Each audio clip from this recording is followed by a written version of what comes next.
Hello everyone, welcome to my channel. I'm Kissy. So I wanted to come here real quick and just share this conversation with you. The conversation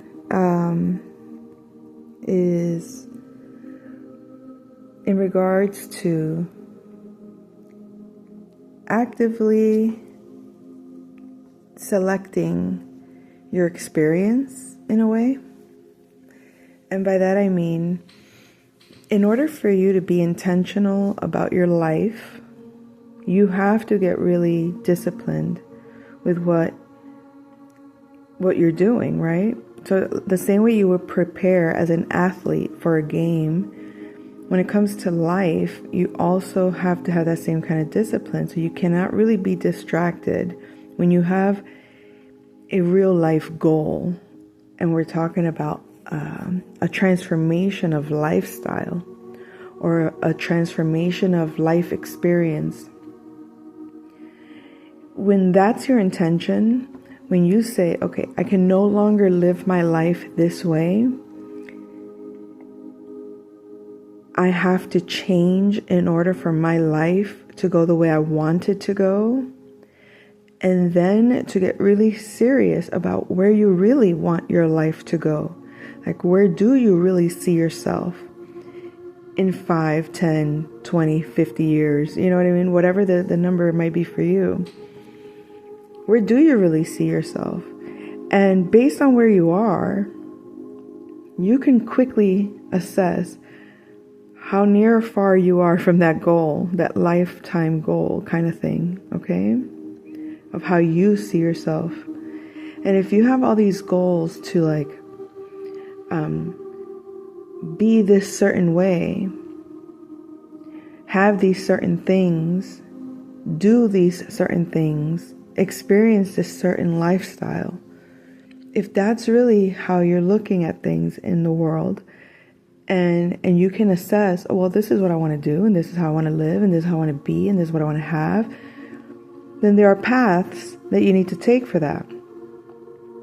And you'll learn early that lots of roads are blocked or lead to dead ends, or lots of roads tend to mislead you and distract you and derail you and put you in predicaments where you realize, what was I doing? Where am I? Who am I around? What's going on here?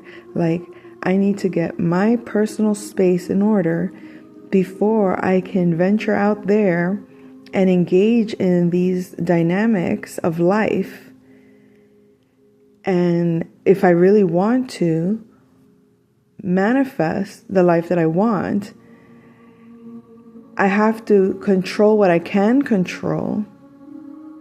And then I can deal with the things that I cannot control from a place of focus, from a place of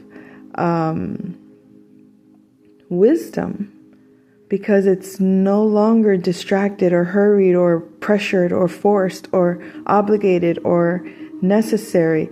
It's now, okay, we can foresee that this wouldn't be a good thing if we continue this path. So how do we recreate a path that is better received, or a path that's better with less I guess you could say casualties, but I guess what I mean to say is, without disrupting too much of the balance in your life. And how can your life be disrupted and turned upside down?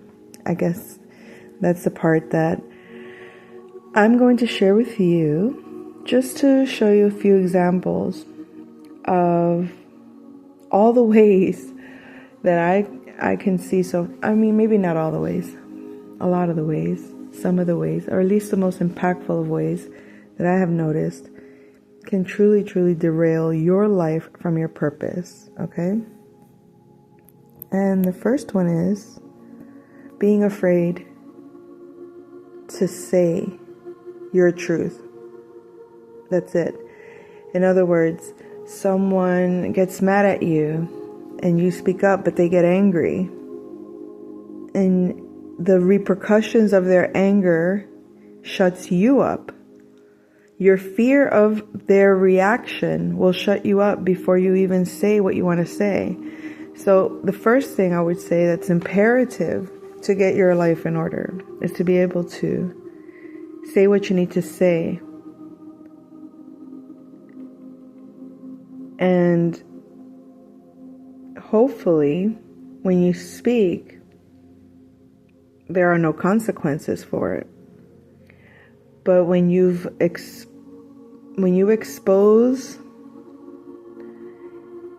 information to individuals that are reactive, and it sets you up to become a target, you're not going to speak when you know what you have to say to them can harm you first. So you learn how to speak without getting yourself harmed. Then you learn how to speak without harming others, because then there's that part. It doesn't feel good to hurt people you love, right? So yeah, it's good that you could speak up for yourself.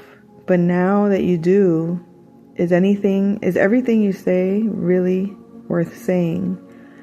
And sometimes we say things that really hurt us deeply. But as a parent, I've realized that I know how deep those wounds can hurt from a child's perspective. But also, it hurts because it's misunderstood or not understood, right? So imagine having an elder, you as a child, for example, and an elder saying something so hurtful to you, but they never apologize for it. They forget about it. They think it's inconsequential. They didn't say anything wrong. Oh, I was just mad. The child doesn't know that. The child believes that sentiment is true, unless the adult, the parent, the elder, teaches the child by their actions. And their actions would be, my pain harmed you, so therefore I apologize. I didn't mean to harm you. And I don't mean what I said. I said those things because I was really angry and frustrated. So when I say those things to you, I'm really saying them to myself because that's how I feel with myself. But I can't control that all the time, and sometimes it makes me hurt you if you don't listen to me when I say I don't want to talk, or when I say I can't hear you now, or when I say I'm kind of in myself and I can't really explain why, but I have to be with myself. And I don't want you to feel bad about it. It has absolutely nothing to do with you because I love you. That child will receive that message in such a different way because it gives them acceptance and it gives them understanding. It gives them tolerance, patience. It shows them that they're also entitled. Well, let me not say entitled, but that they're also allowed. Maybe that's not the word either, but that it's also in their right to have that process, to feel that way. And it's not that because most relationships get burned out mostly because people don't take into consideration the other person's feelings, or they don't take into consideration the other person's I guess you could say needs, or their own personal understanding, or they don't take into consideration how the person expresses themselves.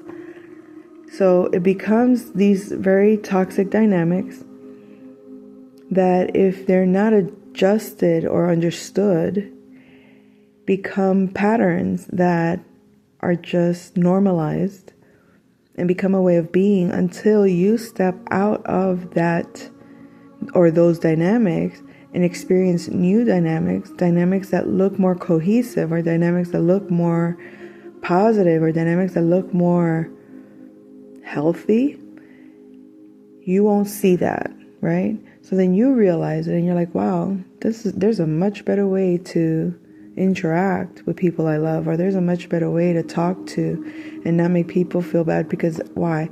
When you master the way you talk to yourself, or allowing yourself to speak up, when you speak up, you're saying your piece. You're saying how you feel. You're saying how you think. You're expressing what you need. You're expressing what you want. You're establishing your space. That does not need to be in argument form. And maybe it's just me, guys. Maybe it's just me. But I've usually, for the most part, experienced that. And maybe it's because of all the Mars fire energy in my chart, right? Obviously, it could be because of that. But when you really put effort, or when you really put energy into transforming, going through that fire, really like checking yourself before you try to check someone else, right? All right, so if I've checked myself, because who am I to condemn you, right? Who am I to condemn you and tell you what you can or cannot do, or who you think you are, or who you think you're not? I can condemn you all day long, but who am I to do that, right? So then that's me checking myself. Who am I to do that to you? Like, who am I? And then when I realize, okay,